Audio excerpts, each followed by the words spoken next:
So hello everyone. Ariel, thanks for the great day we're going to have. This panel is going to be on Outstream and its effect on programmatic buying. The word of the day in today's video advertising world is Outstream. This game-changing ad unit conquered big-name publishers and well-known marketers pretty fast. During our fascinating panel, we will try to understand why Outstream units became so common, what's their immediate effect on the industry, and what adjustments programmatic platform needs to make in order to stay relevant.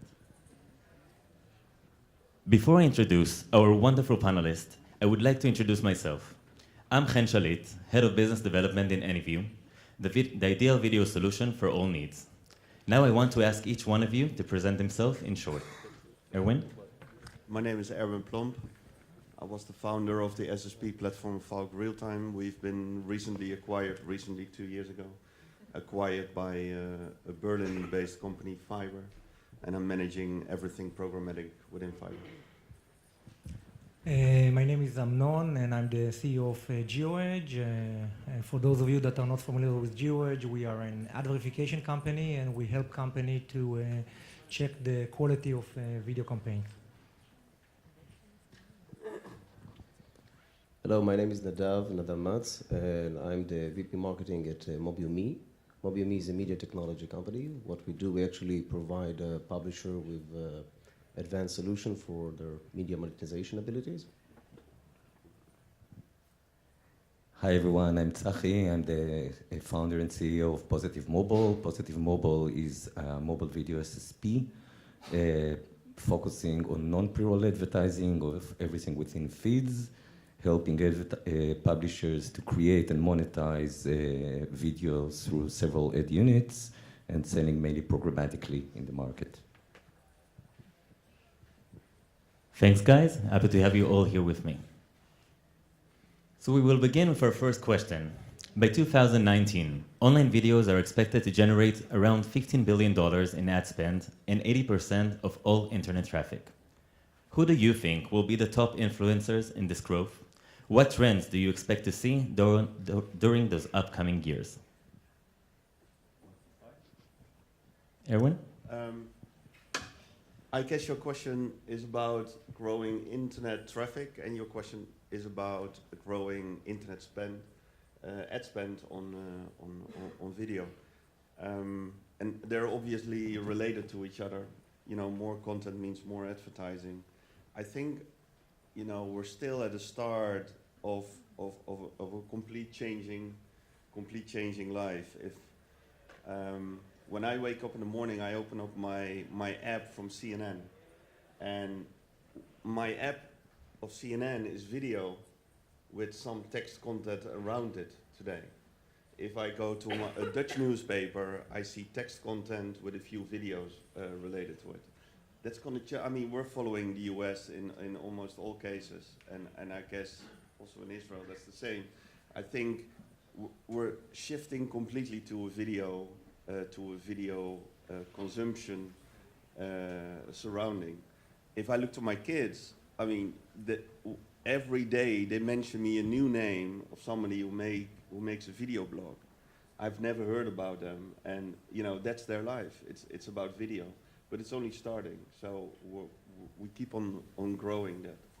And I guess that's just the start of it. Yes, I tend to agree. I think we are, in general, in an era in which the power of publishers in general, and in particular in video, is shifting. Due to all the recommendation engine and all the different widgets that basically allow anyone today to open a media house and start to generate content and monetize it. And I think what we see is that there is a trend of commoditization of content. It's now very easy to create content. It's very easy to shift content from one party to the other. It's very easy to buy traffic even if you don't have a brand, and accordingly you see much more supply, and accordingly much more money is being spent, you know, into video advertising, and of course, you know, I predict that this trend will continue. Well, I think that I think two major reasons for the increase we see in video advertising is, first of all, I think in terms of technology, in terms of hardware, we see devices and communication much faster. So the consumption of video is now much more easy for us. If we take a look 2 or 3 years ago, it was a bit more difficult in terms of communication and so on. And I think the second major reason is because I think there's a change in the perception where video advertising was perceived to be only relevant in TV. And what we see, especially in the kind of the new generation, we see a very increased fall within time spent on TV for the young audience. And so I think that's natural that we will catch them or we will convey with them on the digital platform where they are there. I agree with Ervin. I think the main influencer are actually the users. We're actually in a time in which we see two huge trends, the shift to mobile and shift to video, and both of them are combined. So the users are actually dictating by what they're actually used to do. But besides that, in the ad industry, there's two other big trends. One is the shift to programmatic in terms of direct I/O, manual, or whatever you call it. And the other is the shift to native, both on display and mobile. So all of those trends are actually growing mobile a lot. And there's other influencers, we cannot forget that Google, Facebook, Apple, they're dictating a lot of what is happening in the market, both on how they are making the users accustomed to stuff and also on the business side. Another big influencer that I see mainly because of programmatic and the abundance of supply is the data companies. In the end of the day, video traditionally and will always be is about TRPs in the TV world or about audiences. So the data companies that helps to aggregate audiences, the device graph building companies, all those will influence a lot of what we'll see in the next years. So let's start to speak about Outstream. What gospel did Outstream units bring to our industry? What is the need for those kind of new formats, and what are the benefits of using them? Tzachi, maybe you want to start? What's Outstream? So many, one word, so many units, kind of confusing. Basically, Outstream units are units that reside in feeds, desktop or mobile. They're not related to video content. Video ad on Outstream can play without being before or in the middle of content.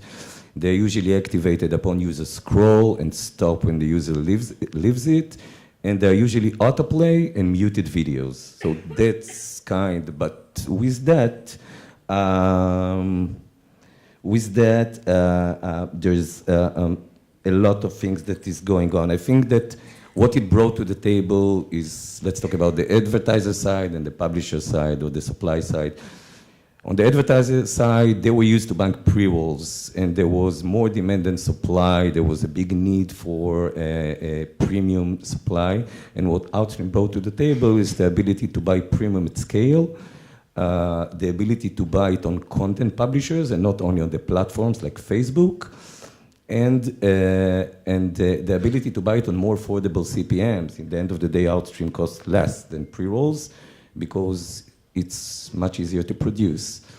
On the publisher side, it brought what the publisher really needed, which is revenues, as they're being cornered down by Facebook and the other platforms. So it enabled them to get higher CPMs, to getting, if it's repurposing a display with a video, it enabled them to create new revenues by actually placing an Outstream unit that opens up upon user scroll.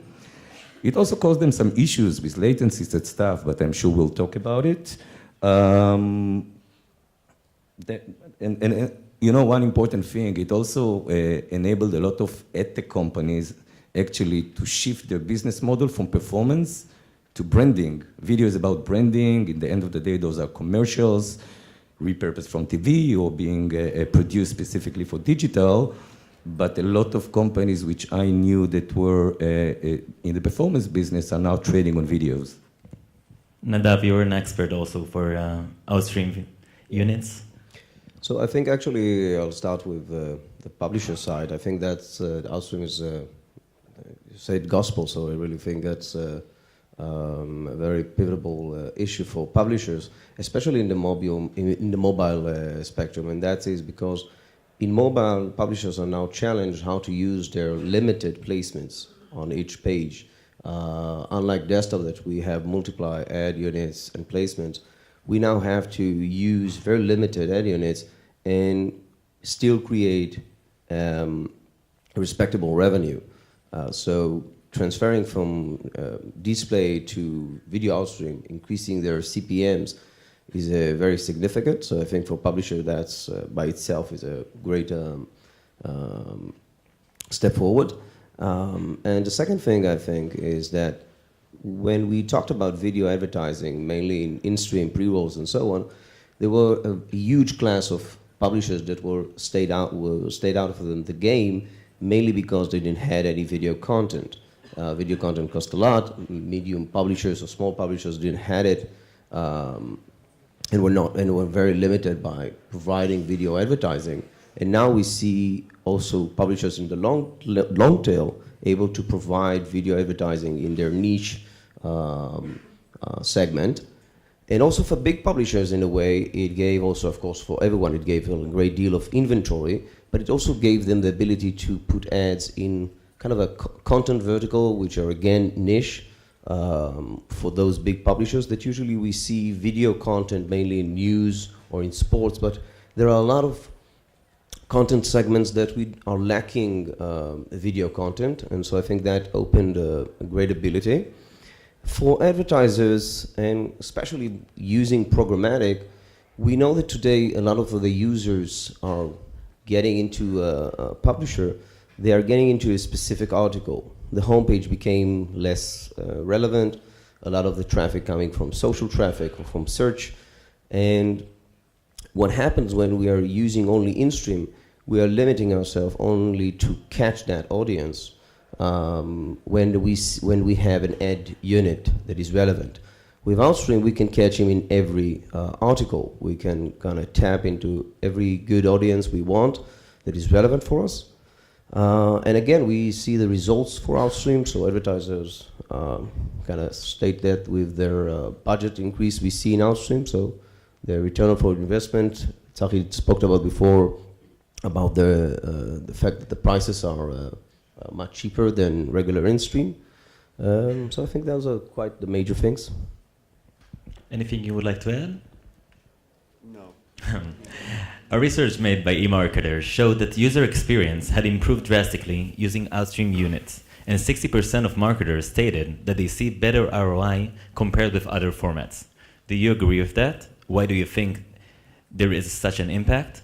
And do you see a difference between mobile and desktop? Can I go back to the previous question? So I just wanted to add 2 or 3 points. So first of all, I think that at the end of the day, the introduction of Outstream will, of course, generate more supply, and eventually, I think that will take the prices down, because at the end of the day, now there is endless supply of video, and I think that's a very important point.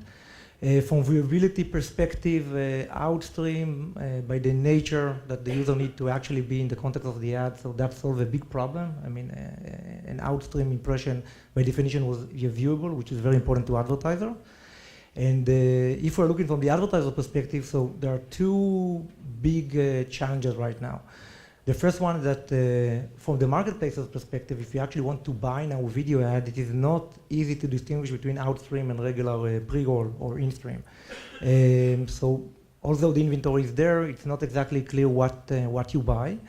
And another big shift from the advertiser perspective is that now the user have a very easy mechanism to actually go and continue to scroll down. So they need to shift the way they actually put the message in the video and make sure that the user is highly engaged with the video in the first few seconds of the video. So it's like the Vimo of advertising. So shorter video, more engagement. So I think from advertiser perspective, that's a very big shift.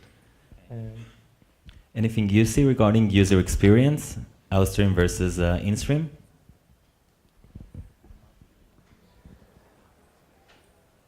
Yeah, and it depends also on the format. You asked about the differences between mobile and desktop. I think that Outstream on all of its diversity of units is way better suited for mobile than for desktop. And why is that? First, how do we use mobile? Mobile we enter way more frequently a day for shorter periods of time, and the attention span of the user is way shorter. And mobile is comprised of long and infinite feeds. The Outstream unit is actually the classic thing to place video unit within those long and infinite feeds. And it's very native in nature, because in the end of the day, if the user doesn't want really to watch the ad, he continues scrolling, which is very native. Actually, scroll is the new skip. Regarding the attention span, there was a study that was commissioned by TIDS, one of the biggest Outstream companies, like a year ago, that 60% of brand marketers actually say that for mobile, Outstream is way better user experience than InStream, and it makes sense because you don't really enter your mobile phone to watch 30 minutes episode of a video in most use cases. You enter it to see a 2 minutes video, so you cannot suffer a 30 seconds pre-roll or 15 seconds pre-roll. I'm not talking about shorter videos. You cannot really suffer those pre-rolls before short pieces of content. And all this creates a new measure of how fast do we scroll down the feeds. It's called thumb scrollity, which really affects the experience. So, and on mobile, I think that the Outstream unit takes the whole width of the screen, so it's very visible and it's very native. Now let's look at desktop Outstream. It takes part of the article, but let's not forget that on the right side of the article, there are ads as well. So there's actually two conflicting ads, and I see it all the time. The Outstream that opens up, and another banner, sometimes even a video banner, 300 to 250, on the same placement. So it's really bad user experience. I think that on desktop Outstream is more like a really well executed pop-up. Instead of in mobile, when it's done right, it's very native in nature.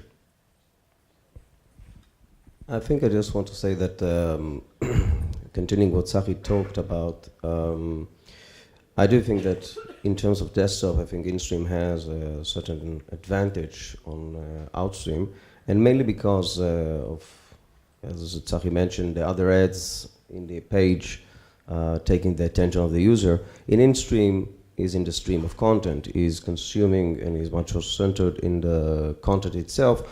So in desktop, there is no doubt that InStream certainly has a very big advantage. But again, I think that in Outstream, it's a bit more naturally that mobile has it's the better environment for him. So when we're talking about user experience, the way we like to see it in Geoedge is basically we divide it into two portions. First of all, what is the gap between the user expectation and what actually happened? And second, what tool do you give the user in actually to overcome this gap in expectation? And when you intuitively think about Outstream, that's a quite intrusive format, right? I mean, the user wants to read now an article, he now wants to shift to the next paragraph, he's scrolling down, boom, there is a video ad. And initially, publishers were quite reluctant to actually introduce this format. And in the early days, I mean, a year ago, when Outstream was actually introduced, due to latency issue and due to the fact, specifically in mobile, that the SDK implementation weren't smooth enough, the experience of the user wasn't so smooth as we see today. And what happened that now we see that in order to overcome these latency issues, companies are now using technology that actually do pre-fetch of the video. So when the user actually see the video, it was already preloaded, so the user gets a much smoother experience. And the second part that I talk about is, okay, what the user does when he actually sees the video and how we can actually move forward. And this small change, the shift from a skip button to scrolling down, users really like it because it's the same operation. You don't need to change the position of the finger, you don't need to change the position of the mouse, and that creates a very intuitive, even in a way, a fun user experience to interact with the banner. And the last thing I want to say about the TID research, the 60%, we need to remember what was the benchmark. The benchmark there was pre-roll. In a pre-roll, you lock the user to see an ad before you want to see the content, okay? So I think by definition, the fact that here the user have a choice to continue, that makes it a much more engaging format. Thanks, Amnon. I think I have a question that you will really like. Supply-side threats to user experience and security that comes with Outstream video became a big concern for brand spending in digital advertising. What effect do you think, in general, did it have in our industry? What is the biggest threat to user experience in video ads?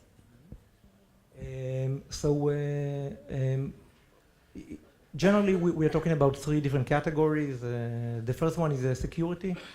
These are, the good old malware and phishing attack that we all are familiar with display advertising. And a year ago, when we sat in this panel, due to the high prices of, in general, when you talk about malicious activity, you need to follow the money. There is always a monetization or incentive to do malicious activity. The bad guys are not doing it because for fun, they're doing it in order to make more money. And as the prices, the CPM of video goes down, it becomes a more lucrative mechanism in order to actually introduce malicious activity. So we see in video the full-blown malware, we see phishing attack once the user click on the banner. These are the, the more hardcore challenges. And the 2 next obvious is, of course, auto sound and latency. I think that in Outstream, as I mentioned, latency is not an issue because most implementation use prefetch, as I mentioned previously, so they overcome it. It's had disadvantages from the user experience, it's good. And auto sound, it's a matter of flavor. I mean, some publishers are okay with that, some other publishers are not okay with that. So it's, and also it depends some devices, in mobile, it's not always possible to do auto sound. So there is also technology depends on where the ad is actually being displayed. Regarding what Amnon said about latencies, I totally agree, but we do a VPAID in the market, which running VPAIDs on waterfall does create latencies, and I think it's a problem the industry is facing and is getting better and better, but we're not there yet completely. But as dollars are really shifting to video, the DSPs are really asking the supply chain to clean up, and they're right to do that, because otherwise it's branding in dollars, CPMs are very high, and they want their buyers to be sure that they're actually buying what they think they're buying, and what they're sure they're buying. More than that, I see certain companies in which their claim to fame in the market on selling video is that we're not selling fraud. And I'm kind of puzzled by that. What do you mean you're not selling fraud? That's your claim to fame? Don't you have another differentiation? In the end of the day, it's like entering a shop that enters TV, and the one who sells to you tells you, yeah, our TV works. You can buy those TVs. So I don't think it's a differentiation, and I think that in the near future, hopefully, companies that are doing a vast arbitrage would be a sad memory of the past. And the real companies which work directly with publishers, with good technologies, will remain and grow in this market. Yeah, one thing to add, I guess, is that if I watch videos on the internet, I think 1 out of 3, 1 out of 4 ads are simply not working. I don't know whether everybody has the same experience, but you see sometimes you're looking for content, you get an ad, it doesn't work. The same goes for Outstream. The same goes for the definition, what is Outstream exactly? So there's lots of unclarity still what we need to do and how the technology works, so it works seamlessly on every device at every time. And that's not the case yet. And that's a real threat, because if I'm constantly going to content where I'm not, and I'm getting an advertisement and I can't go to my content because the advertisement is not working, I'm simply browsing away to another site. And I think that's a big issue which many people are underestimating, because it's not working seamlessly at the moment. Tzachi, you said something that I saw a lot of people started to move regarding the vast activity and that it's going to die in the future. So I would love if you can say a few words after that regarding this subject. Yeah, when there is vast redirects, 5, 7, 8 vast redirects, when you're running a waterfall, and in parallel there is a thing called a timeout on a page, which is simply how much the user stays on a certain place. I just don't think the player renders. So I think it's a business about selling air from one to another, and that's why I don't see a big future for that. And companies who this is the only business model will not evolve into adding more value to the ecosystem. Maybe they should find out some other business models. Ariel, from the reaction I see in the audience, maybe it's a good topic for next panel. Before we start discussing the impact Outstream video has on programmatic, I want to ask you regarding the strength of programmatic video, and how do you think it's going to change the media buying landscape?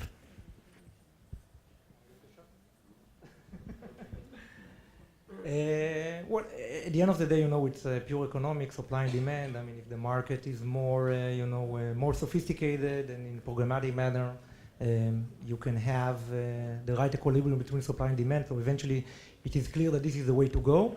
That's actually a good connection to VAST and VPaid, because today the mechanism to do programmatic in video is using basically bidding technology that's happening on the client side. And many of the technical issues that we will see that we discussed previously are due to the challenges of VPaid and client-side auction. And today there are some companies starting to talk about doing a server-side auction, but that's a different topic. So two things on the programmatic side, which are causing issues today. We have major DSPs at the moment who are simply ignoring the bid request. So if we're saying we want a VPaid, there are major DSPs, and I'm talking about top 5 DSPs, who are simply ignoring that. And they are, in 99 out of 100 cases, they're sending a VAS. And when you ask them, so, we asked for a VPaid, so why did you send a VAS? They say, well, we don't care. I mean, you serve it or you don't serve it. And if not, we go to the next one. So that's something which needs to be solved between the DSP and the SSP. And I want to say something about what you asked. You asked about the strength of programmatic video.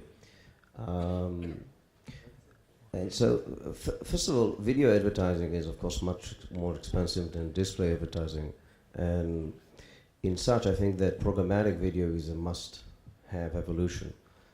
Because it provides us the ability to use these very expensive CPMs that we pay for the video for the right audience. And that is very hard to do without programmatic video. I think programmatic video is giving us the ability to provide data and much better targeting, and we see a great improvement in that area with many companies in that field. And so I think that would definitely help better ROI for video advertising, which, as I said, again, expensive. And we have to remember what we are actually competing with, and we are competing with outside our digital world. We are competing with TV advertising budgets, and I think that's a proposition that digital is giving that is very limited in TV, actually. So I think programmatic video strength is, I think that programmatic for video is a huge strength. I think one thing is still missing in the mindset of people. Pre-rolls are sold out all over the world, and all premium side. You can't get them. If you can get them anywhere, it's probably fraud, because it's sold out. Now the nature of programmatic is that you do an auction who bids the most, and at the same time, if everything is sold out, you sold it too cheap, because otherwise it wouldn't be sold out. So programmatic is actually the perfect solution for sold out inventory, because you can do an auction, and instead of the 10 euros, which is selling out your whole inventory, you can ask for 15 or you can ask for 20. But instead, all the publishers are holding off because they're afraid of losing their inventory. So I think there's lots to do for the industry to make sure to convince all the premium publishers there, and to say, look, programmatic is a solution for sold out inventory. I believe that the major gap is quality. many publishers will not open some high quality inventory to programmatic due to latency, auto sound, and the other issue that we discussed previously. There is still here a hurdle that needs to be crossed. Yes, But- By the way, IAB suggested yesterday to change the word programmatic into automated. Let's see how much confusion this will add to the market. Header bidding will play a big role here because header bidding will allow the auction of the programmatic and the directly sold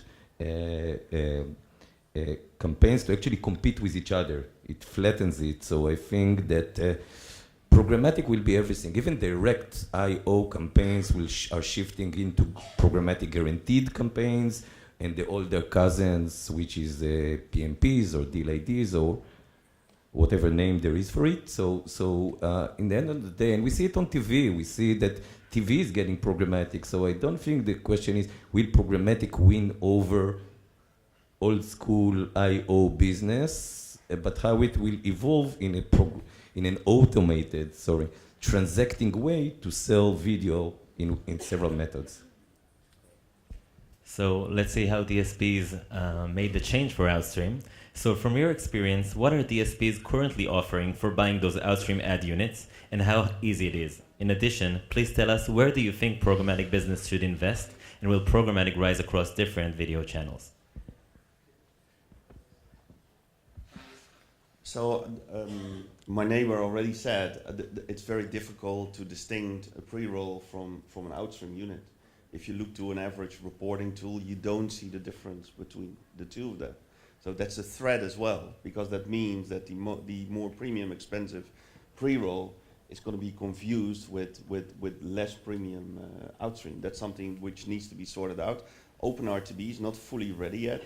I mean, OpenRTB .2, .3, .4. I mean, I'm sure it will get in, or the more publishers and advertisers will migrate to the latest versions. You will sort it out, but that's not going to be solved for the very short moment. So I have to tell you, before this panel, I asked a few DSPs, a few big ones, how can I buy Outstream on their platform? And they told me, you mean in-banner? So I said, no, in-banner is not the whole Outstream ecosystem. I hope after our panel they will know better what's Outstream. But I think the distinguish, exactly what you said, distinguish between in-stream, Outstream, it's something that DSPs have to invest much more in order to really understand and offer a much variety of units to buy on their platforms. Yeah, but it's also premium needs to go more to programmatic, because programmatic is still a little bit the long tail inventory. In the example I just gave, the DSPs are just bidding with Vast where they need to provide something in VPay. You know, they don't care because it's long tail. You know, they have their premium too, and you know, on the long tail side, they just deliver. I mean, I'm not saying that everything is like that. No, on the contrary, but there are still several hurdles to be taken, also by the DSP side, to make it more premium.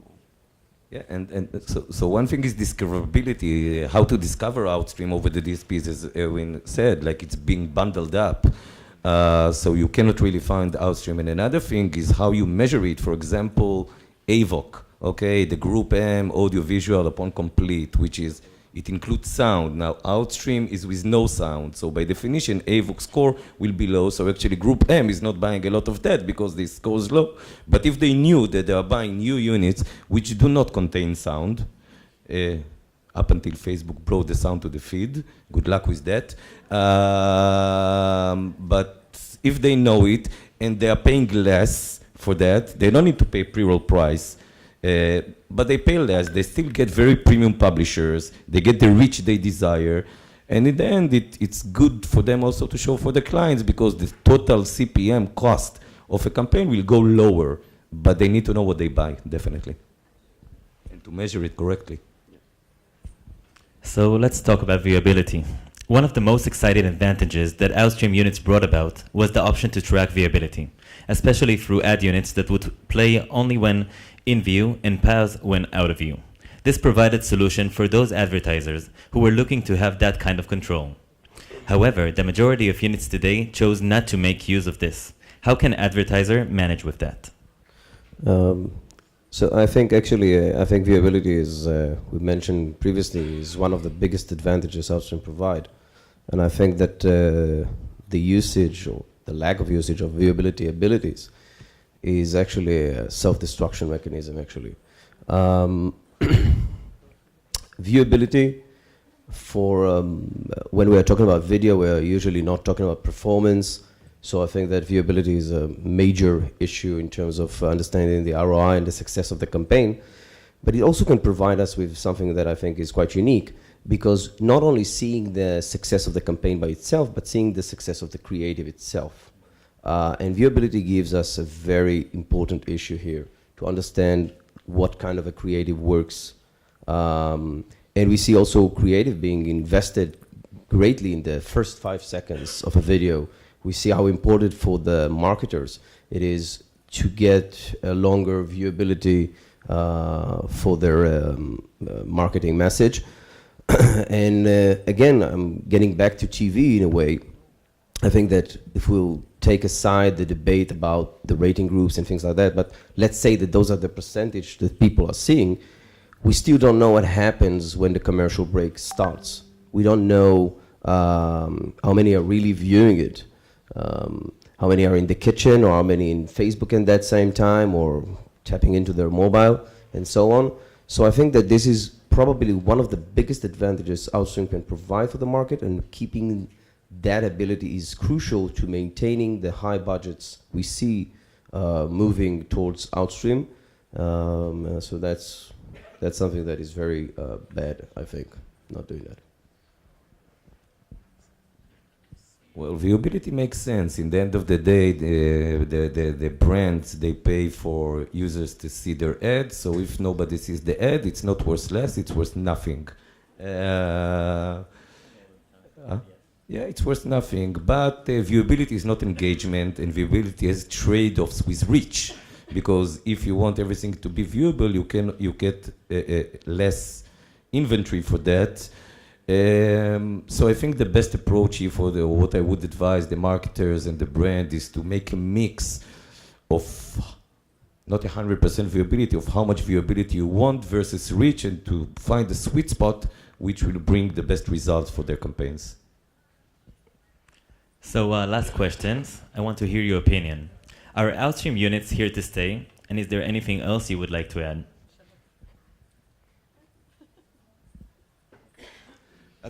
They're definitely here going to stay. They are not going to be the new premium. They're not going to be the only format being sold. But obvious, they're going to be staying here. It's the unique possibility for publishers to offer video advertising.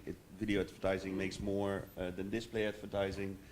Video advertising is going to be the majority of the advertising moving forward. So it's definitely going to stay here.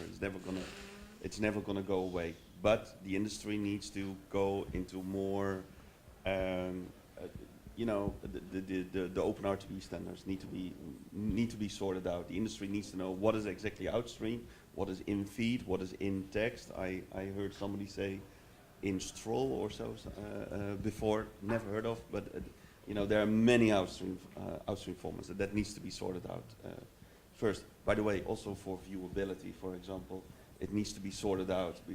Advertisers ask for viewability. You cannot target viewability. You can only use statistics about viewability, because that's the nature of viewability. Advertisers ask for 100% viewability. That's not possible. You can ask for payment on 100% viewability, but that's something different. So I think Outstream surely is here to stay. And just by looking at the simple economics, so to speak, supply and demand, we know that video demand is on the rise, and Outstream provide the inventory that we know, as Erwin mentioned before, pre-roll is sold out. There is a huge lack of inventory in terms of pre-roll, especially in premium publishers.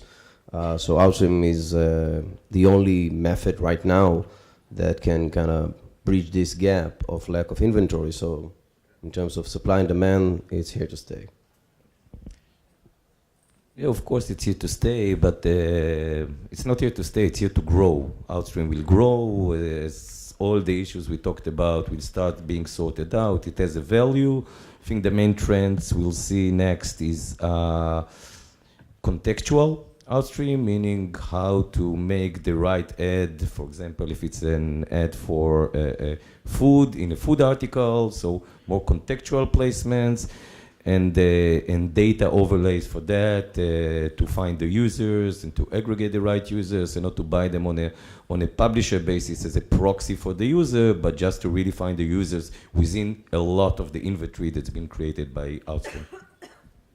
Any questions from the audience? Yes. Hi, my name is Levan from Interactive. I think what is damaging the Outstream,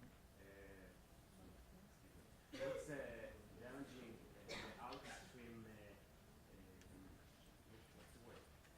What's damaging the Outstream? You can ask in Hebrew. I think everybody knows Hebrew here. Not everybody. Almost, I will translate. What's damaging Outstream in the view of the buyers is fraud. So different types of fraud. So what I'm wondering is, what do you think about inbound video? That's actually a good question. So there is a notion that because the user need to actually interact with the content and the article, this format is a bit more protected against fraud, but this is actually not the case because it's quite easily to artificially mimic this kind of interaction using a bot. So I think in the sense of fraud, there is not a big difference between regular video format and Outstream, and that's a big issue that definitely need to be solved down the road.